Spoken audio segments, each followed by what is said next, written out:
社区规则：本日说话超过50字者，色。凌晨12点，小区喇叭突然响起，反复播放着上面这条规则。楼上邻居为表达不满，大声谴责恶作剧。可就在刚说满50个字的时候，他却突然停了，紧接着从6楼猛然坠下。这诡异的一幕直接吓住了整个小区。我的天！我刚想惊呼出声，却被一只大手捂住了嘴巴。转头一看，是我的合租室友小美。她一边比出噤声的手势，一边拿出手机疯狂敲字。没记错的话，加上之前的吐槽，你已经说了47个字了。而之前的广播的规定是本日说话超过50字者死。联想到邻居大哥的惨烈死相，我不禁浑身一颤，头皮发麻。我靠！小美急忙捂住我的嘴，重新敲了一行字。现在是49了。眼看事态紧急又诡异，我们急忙叫醒了另一个合租室友青青，她有严重的神经衰弱，必须戴着眼罩和耳塞入睡，因此哪怕刚才的广播和怒骂如此大声，也没能把她吵醒。起床之后的她忍不住小声呢喃，询问我们发生了什么。那你好在我急忙捂住她的嘴巴，才制止了她的行为，只浪费了3个字的说话额度。冷静下来之后，我们3个人聚在客厅用手机打字交流，想要知晓业主群里有没有人说话，却发现网络已经全部断绝，根本接收不到一点信息。不过就算信号全部被屏蔽，报警电话也依然可以拨打。于是我们商量得出最精简的报警文案，由说话余额最多的小美来拨打。可让我们没想到的是，按下拨通键后，迎接我们的只有无尽的电流嘶嘶声。不知道是受了什么的影响，无奈之下，我们只好一起出门，准备离开这个诡异的小区。可更加绝望的是，走到小区门口，我们发现门上挂着一具身穿保安服的尸体，在他的旁边静悄悄地立着一副从未出现过的木牌，禁止离开小区。对于这条规则，我们3人都没有任何怀疑，保安的下场已经证明了一切，我们只好原路返回。中午12点，小区喇叭声终于再度响起。请注意，社区规则介绍如下：一、社区每日会出现一条新规则，新规则于0点通过喇叭发布，请务必严格遵守，否则当场死亡。2、每当新规则产生时，上一条规则自动失效。3、规则与规则之间不会重复。4、周边已布置高压电网，严禁离开社区范围。5、社区规则持续时间为10天，10天后所有规则结束，仍然存活者方可安全离开。听完规则，我忍不住长吐一口气，在手机上敲下文字。也就是说，这地方我们要待满10天。小美点了点头，没错，而且要经历10条不同的规则，一旦违反就会死，这实在是太危险了。轻轻挠了挠头，不能离开小区的话，食物岂不是也成了大问题？想到这里，我赶紧起身看了看冰箱，还好我和小美都有做饭的习惯，冰箱里备了不少食物，里面也还有很多，起码不会让我们3个人饿着。于是我回应道，食物够我们吃。小美却摇了摇头，小区里有这么多住户，天天点外卖的年轻人也不在少数，随着时间推移，一定会出现有人食物不足的情况。或许到后面几天，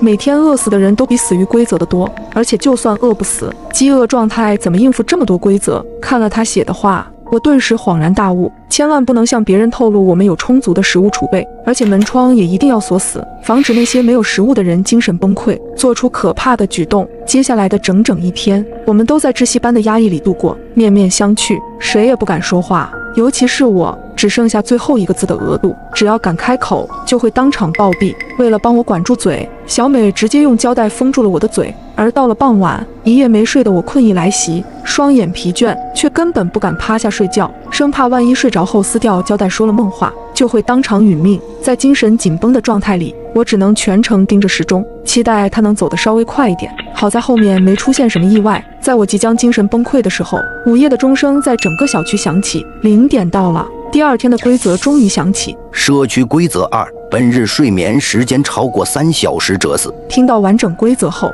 我气愤极了，只想回家找妈妈。这规则是针对我的吧？精神紧绷整整1天，就等着规则刷新睡个好觉了。新规则居然限制睡眠，一股不忿的念头涌到心间，我终于忍不住撕掉嘴上的胶带，破口大骂起来。去你的狗屁规则！反正新规则产生之后，上一条规则就会自动废除。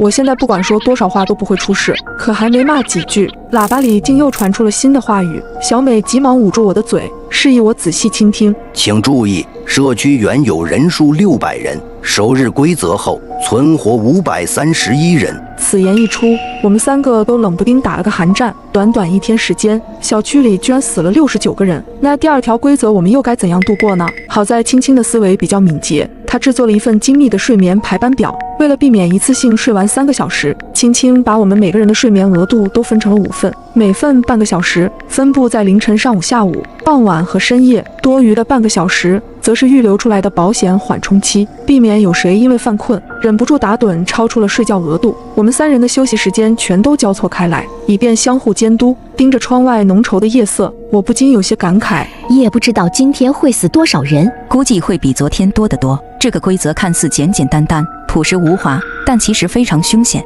睡眠需求是人体的生理本能，越是疲惫紧张就越难抵抗。接下来的1整天里，我们都严格遵循青青的表格，轮流睡觉。已经2天没合眼的我，总算得到了短暂的休息。戴上眼罩后，根本不用酝酿，我便迅速睡去。只可惜，这样舒服的睡眠只能持续半个小时。临近时间节点时，我被小美和青青疯狂摇动，从睡梦中挣扎起来，喝了杯咖啡振作精神。等到上午9点时，才终于迎来第2次睡觉机会。如此反复，随着时间流逝，小区里惨叫声此起彼伏，想必都是因触犯规则而死去的人。在紧张忧虑里熬过24个小时后，总算等到了午夜钟鸣第3次出现。社区规则3：本日看到阳光者，此。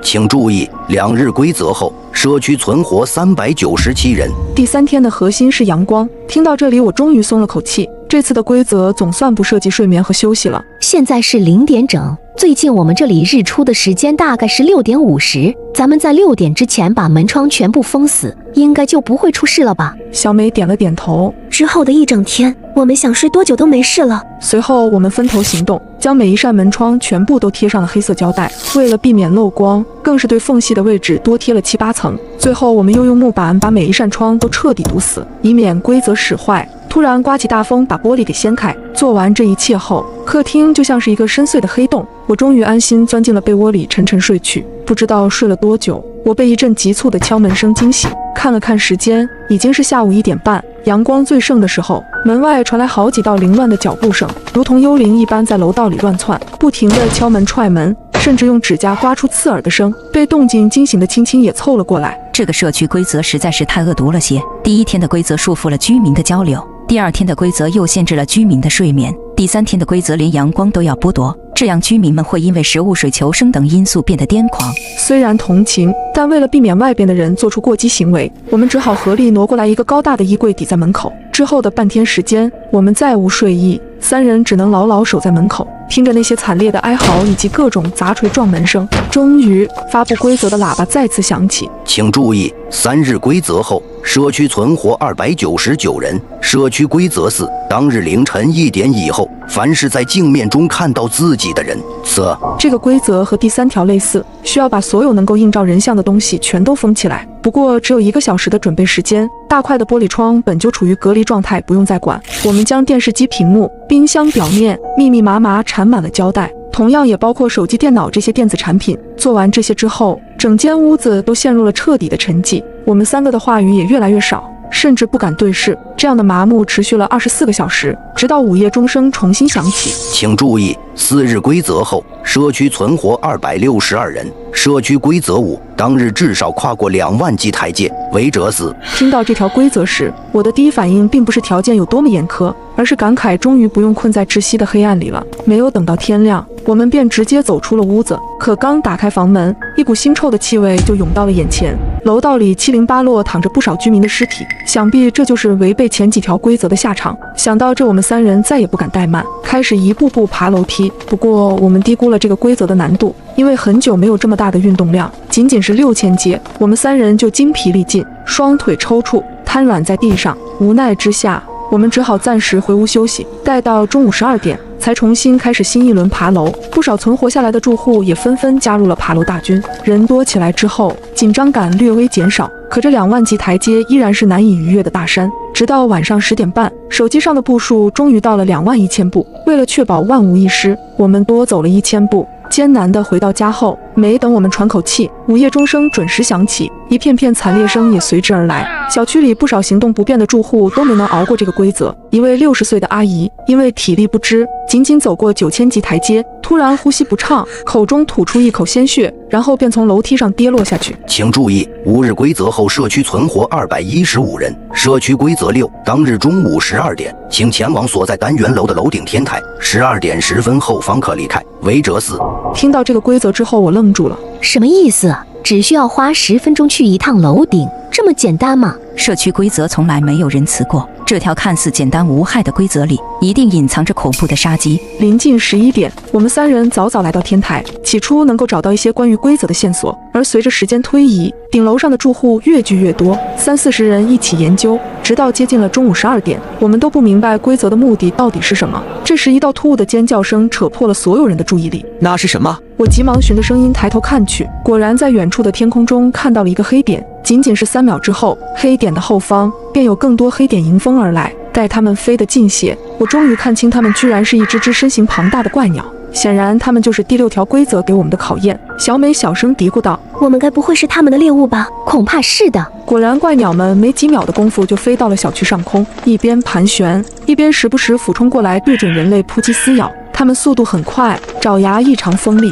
昨天才爬过2万级台阶的人们根本难以逃离，更不用说抵抗。好几位住户被利爪狠狠撕破，3两口就瓜分掉全部血肉，只剩下白花花的骨架。这一幕看得我肉疼，忍不住回头瞥向下楼的通道。没等我行动，一个年轻的小伙子先我一步跑向通道，可下一秒他就被一只巨大怪鸟抓向高空。看来没到12点10分，绝对不能下楼。面对怪鸭一轮又一轮的袭击，我们只能疯狂逃窜，哪怕是一直相当冷静的青青，此时也难忍惊惧。难道说规则觉得前面几天的死亡比例太少了，开启了杀戮模式？还好小美还算冷静。我觉得社区总规则里既然点明存活的可能性，就不会设置绝对意义上的死局。我们留心观察，或许能找到破局的生机。我刚想点头附和他的鼓励，却看到一只怪鸟朝我们的方向飞来。见状，我急忙伸手呼喊：“小心！”可惜我的叫喊晚了一些，怪鸟第一时间攻击的竟然是跑得最快的青青。青青的肩膀顿时被抓出几道疤痕，疼得青青原地蜷缩起来。小美见状，迅速拿起一根木棍反击，赶走了青青身上的怪鸟，接着冲我大喊：“酱汁，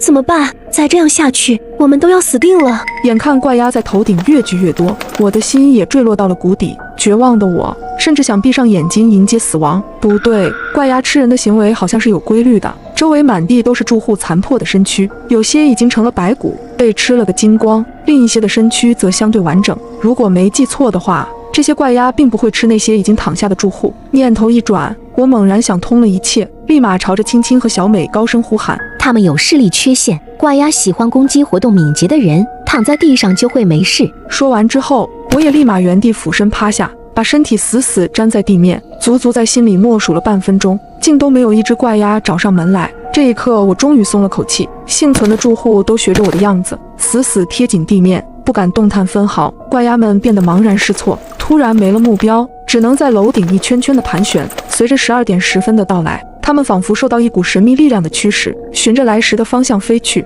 轻轻捏着仍在疼痛的肩膀，冲我微微一笑：“幸亏你找到了破局关键，不然我们已经变成一堆肉渣了。”休整1日之后，我们迎来了第7天。请注意，6日规则后，社区存活36人。社区规则7，当日必须前往1号楼第10层乘坐1次电梯，违者死。第6次规则后，存活人数从215人锐减到寥寥36人。而第7天的规则，诡异程度丝毫不减，天知道电梯里面又会有什么恐怖的存在。这一次的规则没有限定时间，我们什么时候过去？越是不限时间的规则，我们就越要第一时间赶过去。小美附和道：“上一轮的经历已经证明，再凶险的规则也存在着一线生机。我们越早过去，就可以观察到越多样本，这样就能推断出电梯里的生机所在。1号楼是我们小区里最高的主楼，足足有20层楼。我们3人走到1号楼底层后，尝试坐电梯上楼，却发现无论怎么按动电梯按钮，梯箱都稳稳地停留在10层。显然电梯已经被规则动了手脚，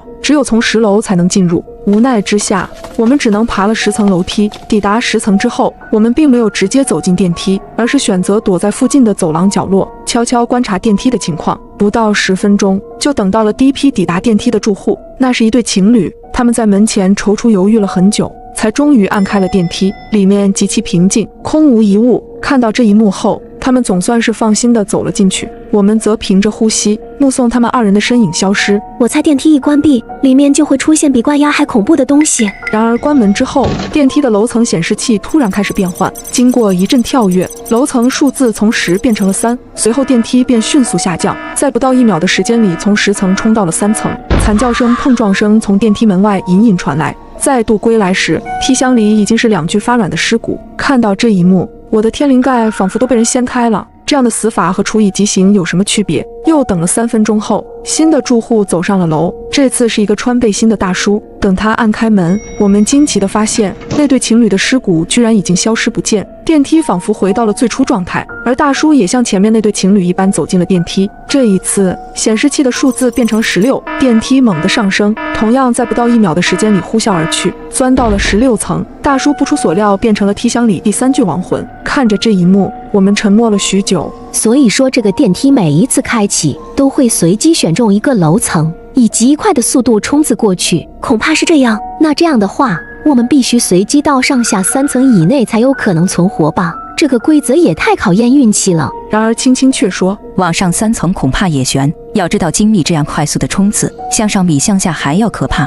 后续的半个小时里，我们又蹲守到了3批住户的踪迹。先是一个戴眼镜的女大学生，她极其幸运，随机到了9层，仅需要下坠1层，哪怕速度快，但也只是有惊无险。女大学生高兴地从电梯中走出，而后面的2拨人就没那么走运了。一个年轻人倒霉地抽中了2层，电梯急速俯冲，送回来一堆渣子。最后一批人是4人同行，3男1女一起进入，随机到了15层，急速上升之后，同样没有1人幸免。这一关太难了，能活着走出来的只有女大学生1个人。正在我陷入沉思时，轻轻的声音突然打断了我。去电梯。我和小美都有些莫名，怎么了？先进去再说，不要被人抢先了。就这样，我们一头雾水地进了梯箱，看着电梯门慢慢关闭，显示器上的数字开始跳跃。几秒之后，数字终于定格，它停留在了8，随后便开始下降。极快的速度让我体会到前所未有的失重感。不过好在仅只有2层高，对我们并没有造成致命的重创。回到10层后，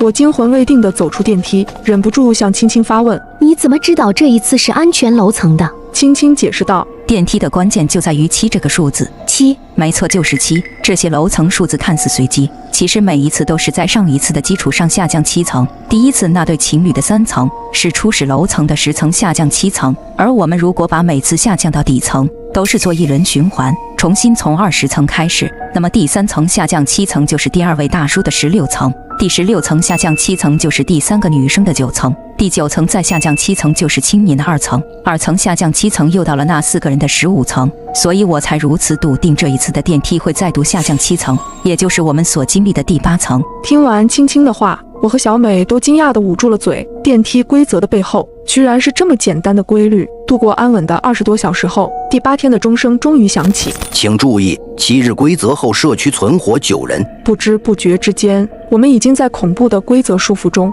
待了7天7夜。在紧张的氛围里，我们又迎来了第8日的规则。请注意，社区规则把